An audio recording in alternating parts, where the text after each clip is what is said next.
Hello! Magandang hapon!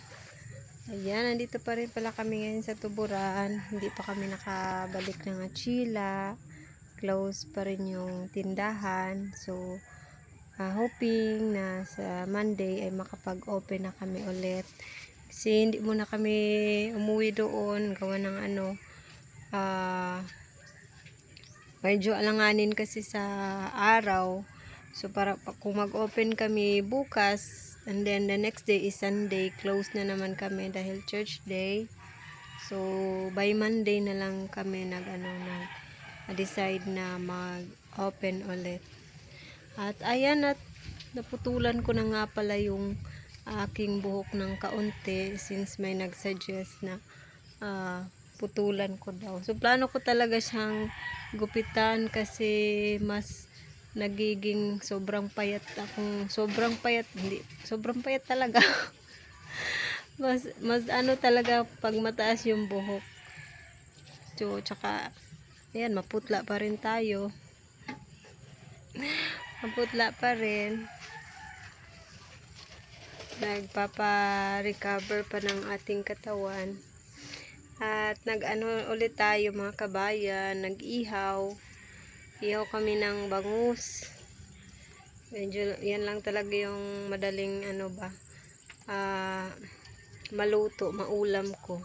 Kung hindi tinola, inihaw or boiled egg, ganyan, ini-steam, yan yung mga iniihaw ko. Tsaka may nagtanong din sa last upload ko kung bakit daw ako pumayat. So mayroon po akong hypermic gastritis, lax-lex, yung pag ng aking sikmura sa esophagus. So may gastritis po ako. Gas-gas na yung aking dito sa tiyan. And praise God, may may singan anak may kanang may yung bang hindi ko na nararamdaman yung mga ibang sintomas, unlike nung hindi pa ako nakapag check up doon sa Tagbilaran. So hindi ko na nararamdaman yung pangangasim ng aking bibig, yung sikmura ko, tsaka yung tiyan ko naman ay minsan na lang minsan na lang siya kumikirot. So praise God. And basta wag lang laging kumain ng bawal. And praying pa din for continuous healing, tsaka mag-clear na sa next na follow up check up sa February. So yun na nga, naaamoy ko na yung bango ng inihaw na bangus.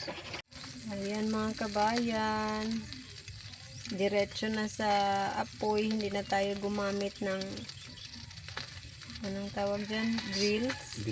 Screen. Wala din kasing screen. Ay meron pero kinalawang na ba? Para safe talaga. Parang mas safe sa akin itong ganito. Okay, diretso talaga sa diretso sa apoy. Baga. Apoy din na. Baga. Dahil gihapon na. Apoy ka to. Baga gihapon ng Tagalog sa baga.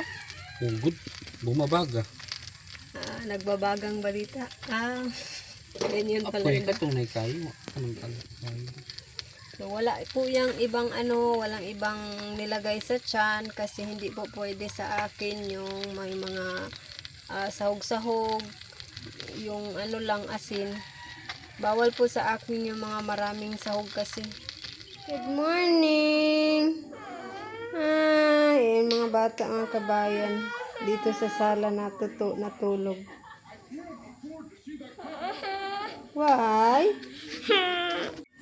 Why? You go sleep ka. You go back to sleep.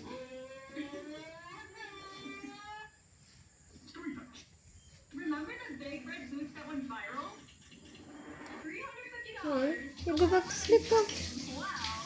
Yeah, lie down again. Careful. Go. Matamba ka. Pakog ka. Naantok pa. Magprito na rin tayo ng tilapia mga kabayan. Isa lang din, isang inihaw, tsaka isang prito. Sobrang mahal kasi ng isda ngayon. Kaya isa-isa lang. You want a bread? Bebe? You want bread?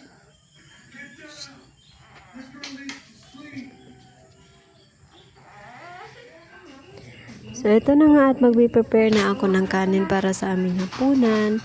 At ako na rin ay magkukwento. So, marami kasing nagtatanong, bakit daw ako pumayat? So, yun na nga mga kabayan, ito na yung aking katawan ngayon. Sobrang liit ko na talaga. Kung maliit ako nung dalagita pa ako, mas lalo akong pumayat talaga ngayon. So, normal naman daw siya mga kabayan. Pag may acid ka, so talagang papayat ka. Pero sobrang payat ko talaga.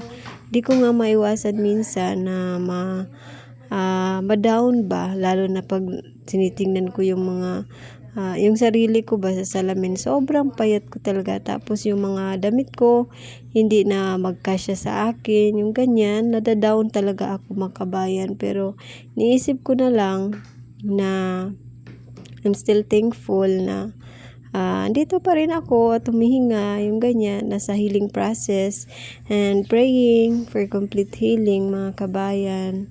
At dati kasi nung nag-start pa lang yung pag baba talaga ng timbang ko, nanghingi ako ng advice sa doktor kung ano yung mas magandang vitamins para naman hindi ako masyadong pumayat. So hindi pumayag yung doktor kasi nga yung vitamins ay di ba yung mga pampagana na vitamins ay na mas mas lalong kinukutkot yung tiyan natin dahil nagugutom tayo. So hindi daw pwede, sabi ng doktor.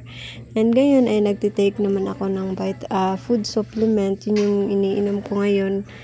Yung pampalit ko sa vitamins. 2 food supplement yung tinitake ko ngayon. Yung isa ay iniinom ko bago ako mag-almusal. Tapos sa gabi naman. And then yung isa ay 3 times a day. Yung spirulina. Tsaka may probiotics na din yon.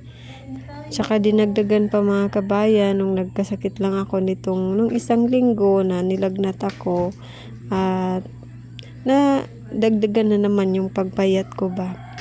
So for now, embrace the changes na lang ng aking katawan and think positive na lang and still thankful. Every day is a blessing na gumigising pa ako, kakasama ko pa yung pamilya ko, yung ganyan, yun na lang yung iniisip ko.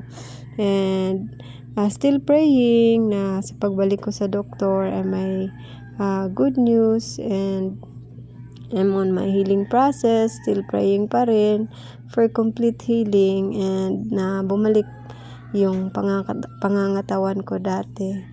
So, minsan nai-stress ako, yung ganyan ba nga, tinitingnan ko sarili ko, kung pwede lang nga sa pagising ko, tumaba ako ulit, yung ganyan.